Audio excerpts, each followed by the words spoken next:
지금 그 유경준 의원님 전화 연결돼 있습니까? 예, 네, 안녕하세요. 반갑습니다. 예, 네. 반갑습니다. 예, 박근혜 정부에서 통계청장을 지내셨고 통계 전문가라서 지금 감사원의 통계 조작 논란 발표 이후에 상당히 많이 뭐 여러 가지 좀 문제점을 지적을 해주셨습니다. 물론 이제 의정 활동 시작하시기 전부터도 얘기를 하셨는데 첫 번째 질문 이거 좀 드리고 싶은데요. 예, 예. 통계 전문가신데 통계 조작이라는 게 전례가 있는 일입니까? 과거 정부에서는 의심 갈 만한 일들, 유사한 일들은 했지만은, 예. 이번처럼 문재인 정부와 같이 직접적으로 통계 조작을 지시하고, 이거를 수행되고 이행된 것이 드러난 것은 처음이라고 알고 있습니다. 근데 해외 경우에는 예. 좀 있습니다. 해외는 좀 아시는 분은 아시겠지만, 그리스나 아르헨티나가 국가 신용도 추락을 막기 위해서 국가 부채, 국가 채무 통계를 조작해서 국제적으로 크게 문제가 된 적이 있습니다. 우리 한국에서는 네. 물가 관리나 물가 통제 이런 것들을 좀 해와가지고 생명값을 과거에 최근에 고정시켰다든지 또는 MB 정부 시절에 이제 물가 계산하는 분목에서 금반지 값이 많이 오르고 그러니까 금반지를 빼고 이런 식 정도는 한 적이 있지만 이렇게 표본이나 교정치를 조작하고 넣고 빼고 한 이러한 일들이 드러난 것은 처음으로 알고 있습니다. 지금 보니까 부동산과 고용 통계 여러 가지 이제 소득 통계도 있고 다방면으로도 통계가 이루어졌다 이런 식의 것들을 이제 감사원에서 밝혀냈다 이렇게 발표를 한 건데 통계총장 출신이시니까 문재인 정부 당시에 뭔가 보시면서 좀 조작이 예상된다 이런 정황을 조금 포착하신 게 있을까요? 제가 박근혜 정부 끝에 2년 한 3개월 동안 정부청장을 하고 5월달에 정권이 바뀌고 난 뒤에 7월 중순경에 나와가지고 문재인 정부가 시작된 지 2달 반 정도는 더 하고 나온 것으로 기억을 하는데요. 예. 그때 장하성 실장이 그 정실장으로 취임을 하면서 자기가 소득주소장을 홍보하기 위해서 다양한 발표도 하고 그랬는데 그게 좀 잘못된 게 있어서 통계청에서 그거를 보도자료를 써서 지적을 한 적이 있습니다. 제가 통장명 하고 난 뒤에 이제 저를 빼고 촬영하고 직원들 불러가지고 그런 것도 혼내키고 또 소득 분배가 그때부터 안 좋게 나오기 시작하니까 그런 것들에 대해서 별도로 여러 번 보도받은 것으로 알고 있습니다. 소득 분배에 대해서 이제 당시에 임기 말에 약간 문재인 정부와 겹치게 청장을 하셨는데 그 당시에 어떤 장하성 실장이 요구하는 대로 통계치가 나오지 않으니까 당시 청장님이셨던 의원님을 배제하고 직원들에게 뭔가 좀 질타가 있었다 이런 말씀이신 거죠? 예, 질타가 있었던 것으로 그런 보고를 들은 것으로 기억을 하고 있습니다. 예. 일단 이 질문을 좀 드려야 될 것 같아요. 문재인 정부 인사들이 모인 포럼 사이제 같은 경우는 당장 반박을 했습니다. 어제 대통령 시민사회 수석 지냈던 방정균 운영위원장이 예외 조항 얘기를 좀 하면서 이제 통계를 중간에 보고받는 게 통계법 위반이라는 게 감사원의 지적인데 예외 조항의 경우에는 시급한 경우 사전 보고 받을 수 있다. 그래서 중간중간 보고받는 거 문제가 아니다. 이렇게 주장을 했는데요. 이런 예외 조항이라고 볼 여지가 좀 있을까요? 그럼 말도 안 되는 소리고 통계법 일부만 가지고 하는 소리고요. 예. 방금 말한 게 예외조항이라고 든 것이 통계법 27조 2의 제4항인데 거기에 경제이익이나 시장 불황 등 관계기관이 대응이 시급하다고 인정되는 경우에 예외적으로 인정할 수 있다고 하는데 지금 이거는 지금 예외적인 사항이라고 한 게 아니라 당시에 문재인 정부에서는 주택가격 상승이나 시장 불안이 없다고 했지 않습니까? 네.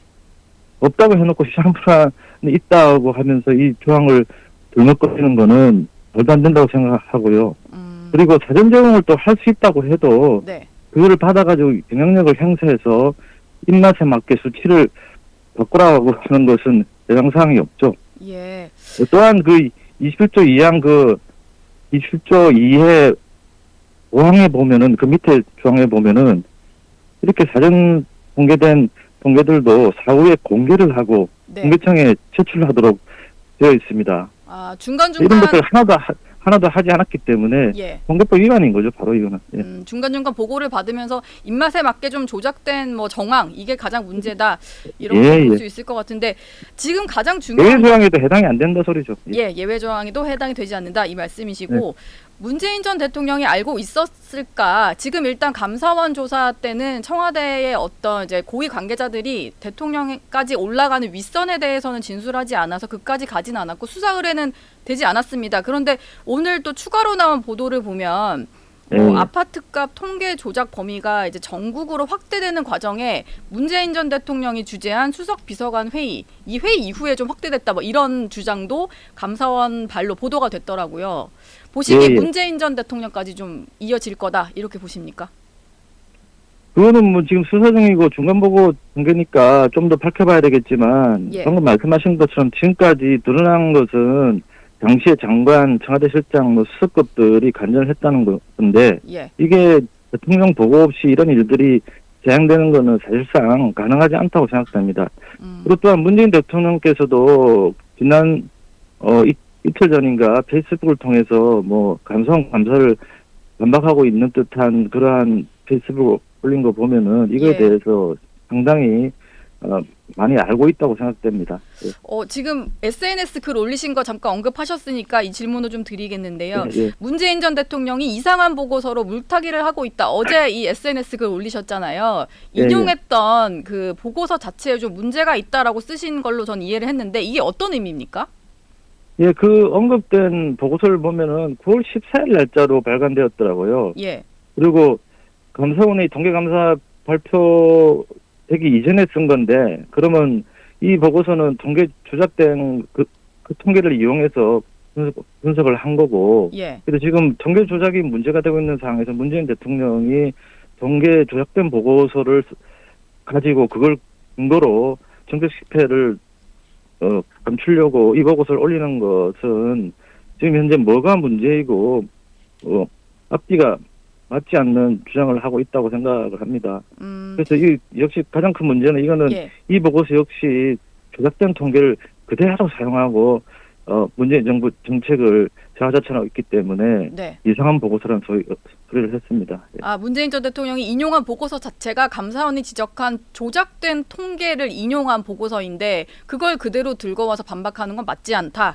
이 말씀을 해주셨고 소득 통계하고 고용 통계가 조작됐다는데 거기서 얘기하는 중요한 사실들이 고용이 좋아지고 비정규직이 감소하고 임금 격차가 줄고 소득 분배가 좋아졌다 이런 소리를 하고 있기 때문에 조작된 통계를 가지고 한 것입니다. 그러니까 앞뒤가 안 맞는 소리들이죠.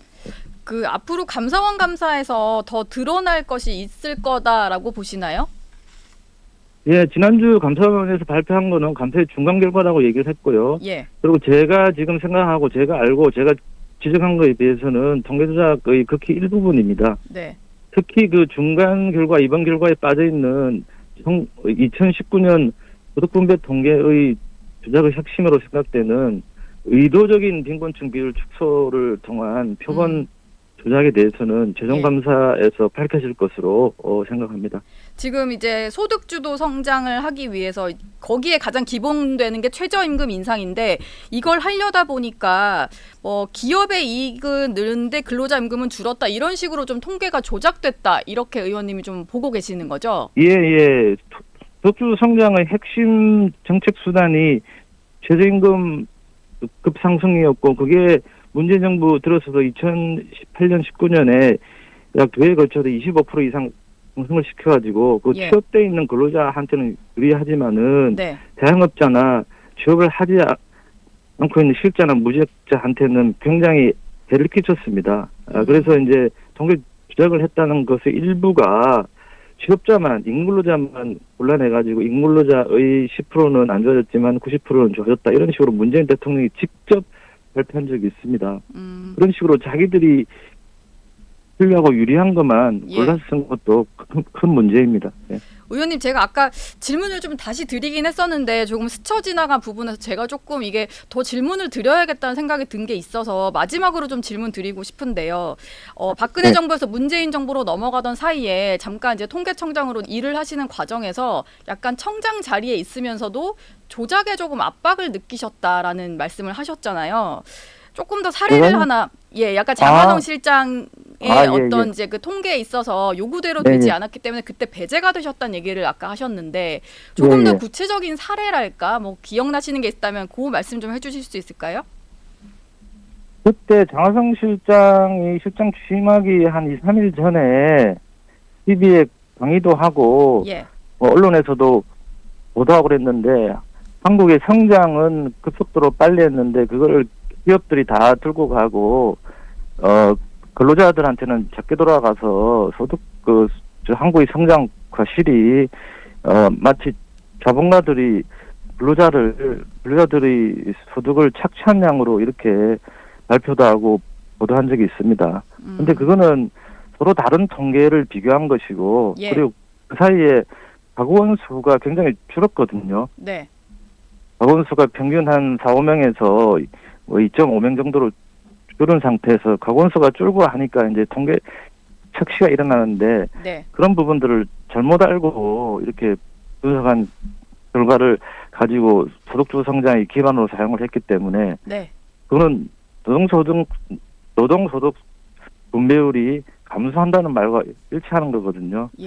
그래서 문재인 정부의 출발점이 된 소득주 성장을 통계를 잘못 해석하고 잘못 사용해서 한 거기 때문에 그렇게 통계를 잘못 사용하면 곤란하다 그래가지고 제가 장하성 실장 취임 3일 전인가 그거를 통계청 홈페이지에 보도자료를 올린 적이 있습니다.